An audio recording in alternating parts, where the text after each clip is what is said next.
Please like this video and subscribe. I really want to reach my first 1,000 subscribers. Thank you. Before I start, here's the practical point of this story. A lot of guys miss the moment a relationship stops being a partnership and turns into a management system. Not because they're dumb, because they're busy, loyal, and they assume the person they married isn't running plays behind their back. The early signs aren't always dramatic. Sometimes it's a sentence that sounds like a memo. Sometimes it's a phone held like a locked briefcase. This story is about what happens when you don't argue in circles, you don't beg for transparency, and you don't try to win with emotions. You document. You set rules. You protect your time and your money. And you make your exit clean without giving anyone the show they're hoping you'll put on. Sophia set my plate down like she was dropping off paperwork. No eye contact. No, how was your day? Nothing. Then she said it, flat as a weather report. Don't wait up tonight. I looked at her for a second, like maybe I misheard the tone.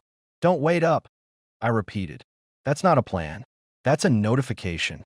Sophia already had her phone in her hand, screen down on the table, but her fingers stayed on it like a guard dog with a bone.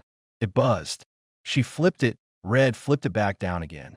Fast, clean, like muscle memory. I kept my voice calm. Work again. Yeah, big deadline. She didn't even look up. I nodded once, slow. Okay. What time? Sophia exhaled, annoyed, like I'd asked her to solve world hunger. Can we not do this? I'm tired. That was the first real line she crossed. Not the late night. The model. The new rule she was trying to install. I announced, you accept. I shut down, you stop asking. I didn't argue. I didn't plead. I just watched. 3 details logged themselves in my head the way I track issues on a job site. 1. Zero warmth. She was talking to me like I was a co-worker she couldn't stand. 2. The phone wasn't a habit. It was a safe. 3. Her answers were pre-written. Deadline. Tired. Not doing this. I took a bite of chicken that suddenly tasted like cardboard and nodded like I'd been trained. Got it, I said. Drive safe. Sophia paused like she expected more. A pushback. A speech. A fight. When she didn't get one, her eyes flicked up for the first time. Cold. Measuring. Okay, she muttered, and walked off with the phone in her hand. I stayed at the table, listening to the small sounds of our house. Fridge hum. Clock ticking. Her footsteps upstairs. And I had the thought that only hits when your stomach already knows the truth. If I'd known where it was headed, I would have started moving pieces that same night. The next day, I did what I do at work when something stops adding up. I tightened my process. I wasn't going to talk about feelings with someone who was actively building a wall. I was going to get clarity, quietly. 2 nights later, she did it again. She didn't even pretend this time. Just walked in, dropped her bag, phone in hand. Don't wait up tonight. I was leaning on the counter, rinsing a mug.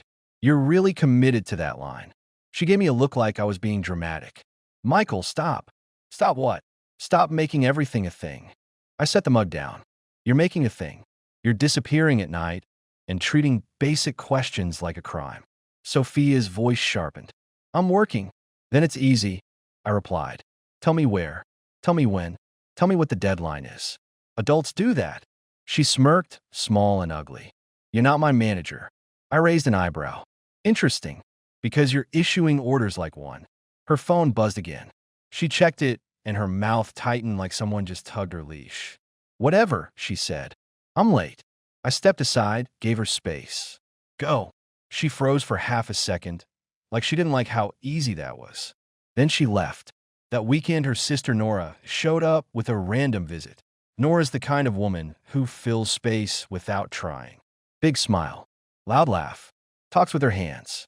Normally, I liked her. She made family dinners easier.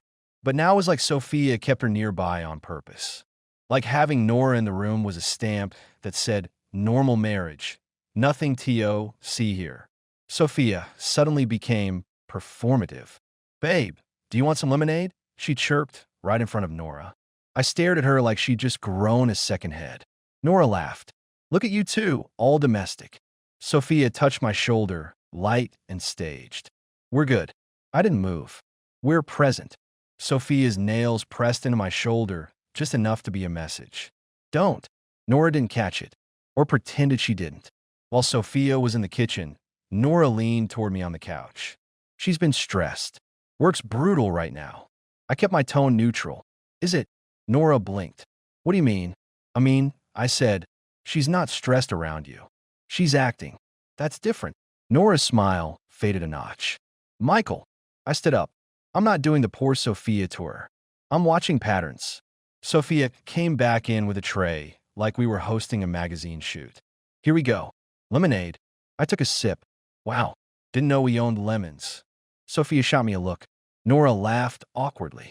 Sophia leaned in, voice sweet for her sister. Michael's been moody lately. I nodded. I've been accurate lately. Sophia's sweet mask twitched. See? That's what I deal with. I smiled at Nora. If she ever lets you see the version of her I deal with, call me. I'll bring popcorn. Sophia set her glass down too hard. Can you not embarrass me? I turned to her calm. Here's a new rule. Don't announce, ask. If you want something from me, you ask. You don't talk at me like I'm furniture. Nora's eyes widened like she didn't expect me to say it out loud. Sophia forced a laugh. Oh my God. Listen to him. New rule. Who are you? I shrugged. The guy paying half the mortgage. Sophia's smile hardened. You're being controlling. I held her gaze. No, I'm setting boundaries. Big difference. Sophia stepped closer, quieter now, no audience voice. You need to stop. You're making me look bad.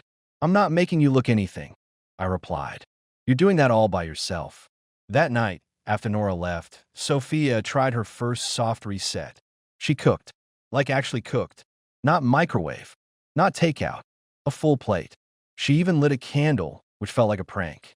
She sat in front of me and said, gentle, I made your favorite. Can we just start over? I looked at the plate. Then at her. Start over, I repeated. From what?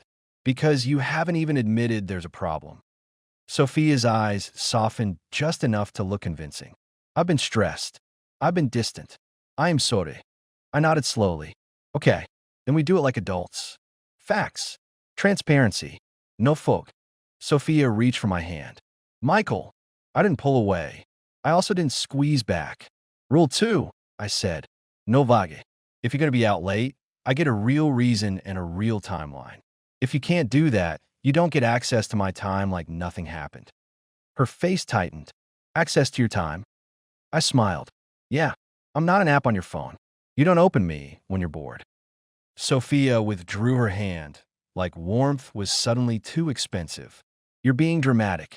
Oh, I'm being done with a guessing game. She stared at me, calculating. Then she smiled again, too quick. Fine. I'll do better. And for about 48 hours, she played the part. Then the control came back, stronger. 2 days later, I was at my friend Leo's workshop. Leo's a straight shooter. Grease under his nails, real laugh, doesn't sugarcoat anything. I was helping him swap out a part on his old truck. Hands busy, mind clear. My phone rang. Sophia. I answer on speaker because my hands are dirty. What's up? Her voice came sharp. Where are you? Leo looked up amused. I'm at Leo's, I said. Told you this morning. I need you home. Now. I wiped my hands on a rag, took my time. Need? Or want? Michael, don't do this. I have plans. I glanced at Leo. He mouthed, wow. I kept my voice even. I'm not available on command. Sophia's tone turned nasty. So you're just going to ignore me? I'm going to finish what I'm doing, I said. If you have a request. Ask like a normal person. Leo chuckled softly. Sophia heard it. Are you with people? She snapped. Yes, I replied. And here's rule 3. You don't call to interrogate me like you're my supervisor. If you need something logistical, text it. Her voice rose. You're punishing me. I leaned back against the workbench, calm. No, I'm updating the system. Leo let out a low whistle. Sophia went quiet for a beat, then shifted gears. Fine. Whatever. Do what you want. I will, I said. Thanks for your permission. I hung up and Leo laughed. Man, you just hit her with corporate policy. I smiled without humor. That's because she's treating our marriage like a department she runs. Leo wiped his hands. Something going on? I looked at the concrete floor, then at him. Yeah, and I'm not going to be the last guy to know. On the drive home, I didn't go straight to confrontation. I went to process. That week, I separated the finances quietly. Not petty stuff. Adult stuff. I opened a new checking account in my name, moved my paycheck, updated my direct deposit with HR, changed passwords. Not out of spite, out of responsibility. I also moved into the guest room. Sophia found me carrying a pillow down the hall. She laughed like I'd told a joke. "What is that?" "Space," I replied. "You want a distance. I'm honoring it." Her smile fell. "You're seriously doing this?" I set the pillow down. "Yep, until we have real conversations with real facts." Sophia crossed her arms. "So now you're sleeping like a child because you're mad." I met her eyes. "No, I'm sleeping like a man who doesn't share a bed with someone who treats him like an inconvenience." Sophia stepped closer, eyes narrowed. "You're acting like I'm doing something horrible." I tilted my head. "If you weren't, you'd be transparent. But you're not. So either you're hiding something, or you like the power of me not knowing. Both are a problem." Her mouth opened, then closed. She went for the old trick, turned into my flaw. "You've always been paranoid," she said. "You always need to control everything." I gave a short laugh. "Sophia, you can't call me controlling while you're trying to schedule my existence." She scoffed. "Unbelievable." I nodded. "We agree on something." The next piece came from a simple thing she forgot to manage. A receipt. She tossed her bag on the kitchen chair and went upstairs. The bag tipped over and a folded receipt slid out like it wanted to be seen. I picked it up without drama. Dinner for two, at a little place 30 minutes away. Same place she'd mentioned once in passing months ago, like it was a client spot. The date matched one of her deadline nights. I didn't rage. I didn't spiral. I started a timeline. Dates. Locations. Her phrases. Big deadline. "Don't wait up. Can we not do this?" I checked our shared calendar. Her late meetings lined up with nights she'd been extra irritated in advance, like she was prepping me to stay quiet. Then I noticed the extra thread. Nora. Nora was always, randomly, present the day after those nights. Brunch. A quick visit. A family thing. A witness. Sophia wasn't building a relationship. She was building cover. And the name that kept popping up quietly in her calls and texts when she wasn't paying attention wasn't a stranger. It was Ryan, Nora's husband. I didn't want it to be that. Not because I couldn't handle it, because it was such a clean betrayal of basic decency that it made the whole thing feel cheap. Ryan wasn't some mystery. I'd been around him at cookouts. He joked too much, tried too hard, slapped backs like he was everyone's buddy. The kind of guy who smiles while checking what he can take. I remembered a barbecue last summer where Sophia and Ryan disappeared inside to grab plates. They took 10 minutes. Nora had laughed it off. I'd laughed too. Now it didn't feel funny. That Friday, Sophia tried her second reset, but this one was louder. More physical. More intense. Like she was trying to crash through the wall I'd built with logic. She came into the guest room at night, wearing the kind of sweet expression that usually shows up when someone wants something. "You look tired," she said softly. "Come back to bed." I kept my eyes on my laptop. "No." Sophia sat on the edge of the bed like we were in a commercial. "Michael, please. This has gone on long enough." I closed the laptop slowly. "Then bring facts." Her voice went sharp. "Why are you like this?" I leaned back. "Because you don't get to treat me like a background character and then demand intimacy like it's your right." Sophia's eyes flashed. "So you're going to hold me hostage until I tell you every detail of my day?" I raised an eyebrow. "Hostage? That's cute. You've been walking out at night like you're single, and I'm a hostage?" She stood up fast. "I can't believe you're doing this." I stayed calm. "Here's what you're not going to do. You're not going to make my standards sound like abuse. You want access to me? You earn it with honesty." Sophia's voice turned into that familiar poison, the one designed to push my buttons. "Maybe you should worry less about me and more about why nobody can stand you when you get like this." I nodded. "Okay, there it is. Insult instead of answers." "Noted." Sophia stepped closer, pointing. "You think you're so rational. You think you're so above it. But you're just cold." I smiled once. "Cold is what you call a man who won't be played." She stared at me like she wanted me to explode. When I didn't, she grabbed her phone and walked out. 10 minutes later, it buzzed. A text. "Stop acting crazy. I'm going to my sister's." I laughed quietly.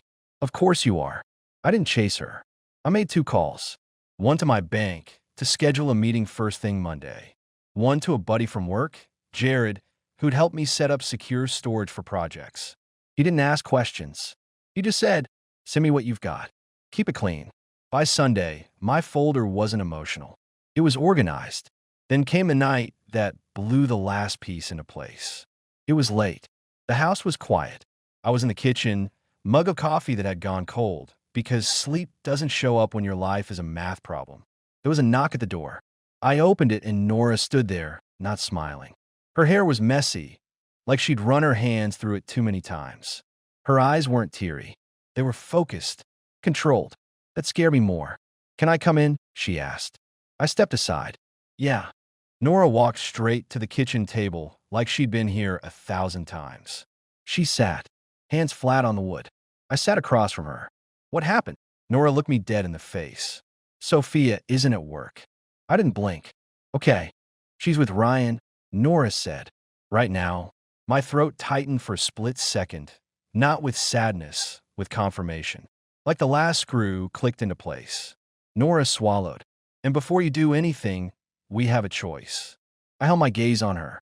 "Go on. We could drive over there," she said, voice steady, "and blow it up. Yell. Make a scene. Give them a story they'll tell for years." I leaned back. "That would be convenient for them." Nora nodded once. "Exactly. Or we can sit here, like adults, and decide how to end this with dignity." I stared at the folder on my counter, the one I'd been adding to all week. Then I looked at Nora. "You didn't come here to cry," I said. "You came here to take control back." Nora's jaw clenched.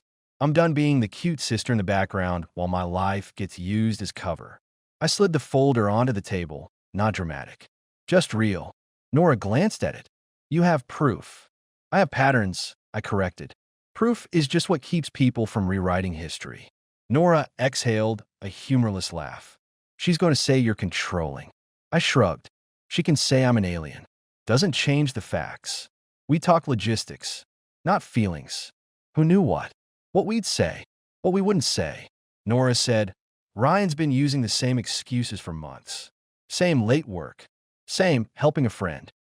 He'd disappear, then come home acting like he'd done nothing." I nodded. "Sophia's been doing deadlines." Same script. Nora's eyes narrowed. "So it's a routine. It's a system," I said. "And systems get shut down." Nora looked at the clock. "She'll be back soon." I stood up, went to the counter, and pulled out 2 glasses of water. No shaking hands. No right. Just clarity. Nora took a sip. "You sure you don't want to go over there?" I shook my head. "No, I'm not giving her the satisfaction of watching me lose control. I'm ending this like I end contracts. Cleanly." Nora nodded. "Okay." We sat at that table, 2 people who'd been treated like props, waiting for the main character to walk in and realize the stage changed. The front door opened. Sophia's heels clicked across the floor. She came into the kitchen and stopped dead. Her eyes flicked from Nora to me to the folder. "What is this?" she asked, voice tight. Nora didn't speak, just watched. Sophia's eyes hardened. "Why is my sister here?" I answered calmly. "Because you brought her into this without her consent. Now she's here on purpose." Sophia scoffed, trying to regain height. "This is insane." I tapped the folder lightly. "Sit down." Sophia laughed like I'd insulted her. "No, you don't get to order me around." I smiled a little. "Notice how you hate orders when they're not coming from you." Sophia's cheeks flushed. "Michael, what is wrong with you?" I stayed steady. "Nothing. I'm finally paying attention." Sophia turned to Nora, voice sharp. "Why are you doing this? Are you seriously teaming up with him?" Nora's voice was quiet but heavy. "I'm not teaming up. I'm standing where I should have stood months ago." Sophia's face changed, shock, then anger, then the old weapon, blame. She pointed at me. "So you've been tracking me, watching me. That's sick." I nodded. "I've been verifying. There's a difference." Sophia shook her head fast. "You're obsessed. You're paranoid. You've always needed to control the narrative." I leaned forward slightly. "I don't control. I check. You want to live in fog." "I don't." Sophia grabbed the folder like she was going to throw it. I slid it back out of reach, calm as a man moving a glass away from a toddler. "Don't," I said. "That's mine." Sophia's eyes widened. "See? That right there. You're controlling. I kept my voice low. No, I'm protecting my records. Nora spoke, looking at Sophia. I know where you were tonight. Sophia froze. Nora continued, steady. And I know who you were with. Sophia's mouth opened, but no words came out first. Then she snapped. You don't know anything. I flipped open the folder and slid one page across the table. Dates, places, the receipt, a couple screenshots with timestamps. Nothing sensational, just enough to end the debate. Sophia stared at it. Her throat bobbed. Then she went for the last move. Attack me, so she didn't have to face herself. This is why, she hissed. This is why I needed space. You're suffocating. I nodded slowly.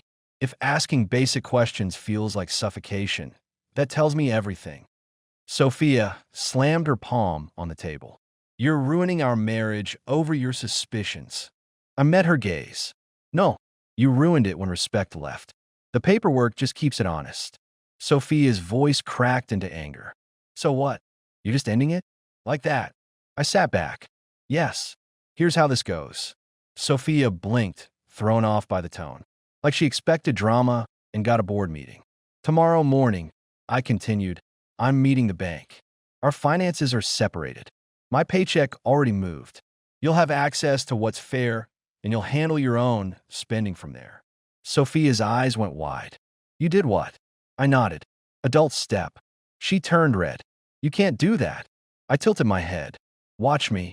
Nora stayed silent, but her eyes were locked on Sophia like she was seeing her for the first time.